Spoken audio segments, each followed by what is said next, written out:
Welcome to my channel. We're going to learn how to export patterns directly from CLO to a professional printer or a plotter in less than 2 minutes. Let's get started. First, prepare your patterns by adding notches, seam allowances, and naming each pattern in the property editor. Now make a new fabric called Print and drag and drop it onto just the pattern pieces you want to print out. For example, only 1/2 of the pattern. Go to the Print Layout editor and click the Print Fabric tab.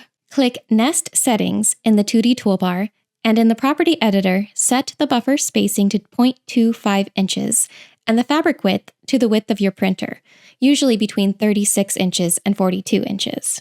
Make sure the preferred outline is set to seam allowance. Now click Nest Patterns All to arrange patterns. If you like, you can rotate or click and drag to manually arrange the pieces. Just make sure to keep them at least 1/4 inch from the edges. Click the snapshot icon to export and adjust the following settings.